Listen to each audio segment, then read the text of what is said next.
اللہ کے رسول نے فرمایا درمیان یعنی کہ جب امام خطبہ دے رہا ہو اس وقت نماز پڑھنا بھی منع، سلام کرنا بھی منع، سلام کا جواب دینا بھی منع، اس وقت اگر کسی کو چھینک آئے اس کا جواب دینا منع، یہاں تک کہ اگر کوئی بات کرنا منع اور کوئی بات کر رہا ہو تو اسے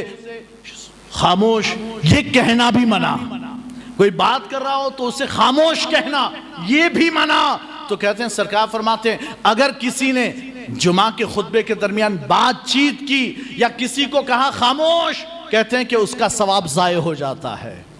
اس کا ثواب ضائع ہو جاتا ہے۔ عبداللہ ابن القمہ وہ فرماتے ہیں کہ میں آیا مدینہ منورہ، ہم آئے پورے قافلے کے ساتھ، میں نے اپنے ساتھیوں سے کہا کہ تم اپنا کام نپٹاؤ، میں جاتا ہوں مسجد میں، جمعہ کا دن تھا۔ کہتے ہیں میں فوراً مسجد نبوی میں آ گیا اور عبداللہ ابن عمر امام تھے تو عبداللہ ابن عمر کے قریب آ کر بیٹھ گیا۔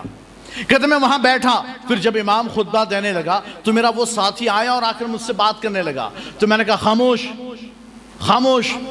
کہتے ہیں پھر وہ چپ ہو گیا، بیٹھ گیا، نماز جمعہ ختم ہو گئی، ہم واپس لوٹے، میں عبداللہ ابن عمر کے پاس گیا، میں نے کہا کہ حضور میں تو جلدی آ کر بیٹھ گیا تھا لیکن میرا ساتھی آیا، آ کر بات کرنے لگا خطبے کے درمیان، تو میں نے اس سے کہا خاموش، آپ کیا کہتے ہیں؟ سرکار فرماتے جو بات کرنے لگا، حضور فرماتے وہ تو گدھا ہے،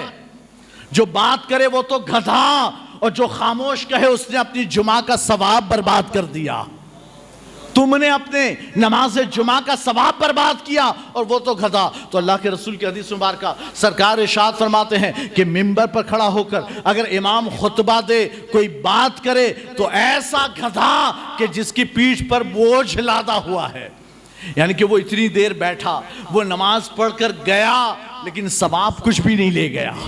ثواب کچھ بھی نہیں لے گیا۔ اور جس نے کہا خاموش، حالانکہ بات تو اچھی تھی نا کہ خطبہ ہو رہا ہے خاموش چپ، لیکن پھر بھی سرکار فرماتا اگر چپ کہا خاموش کہا تب بھی اس کا جمعہ کا ثواب ضائع ہو گیا۔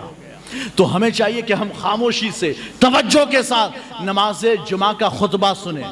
ہے نا۔ ہماری نماز جمعہ ڈیپینڈ کرتی ہے خطبہ جمعہ پر۔ اگر آپ خطبہ جمعہ سے لے کر جمعہ کی نماز کے فارغ ہونے تک خاموش رہے اور آپ نے اس درمیان، اب جب خطیب بیٹھتا ہے پہلے خطبے کے بعد بیٹھتا ہے اور دوسرے کے لیے کھڑا ہوتا ہے، اس کے درمیان جو شارٹ ٹائم ہے اس شارٹ ٹائم میں آپ کو دعا کرنی ہے، دعا کرنی، لیکن کیسے؟ ہاتھ اٹھا کر دعا نہیں کرنی ہے، اس لیے کہ آپ کو تو خاموش چپ چاپ بیٹھنا ہے، تو ہاتھ اٹھا کر زبان سے نہیں، آپ کو دل میں دعا کرنی ہے، دل میں، اور وہ بھی ہاتھ اٹھا کر نہیں۔ بہت سے لوگ ہوتے ہیں امام نے جیسے پہلا خطبہ ختم کیا اور بیٹھا، سارے لوگ یوں ہو جاتے ہیں، نہیں ہاتھ نہیں اٹھانا، اس لیے کہ آداب خطبہ کے خلاف ہے، آداب خطبہ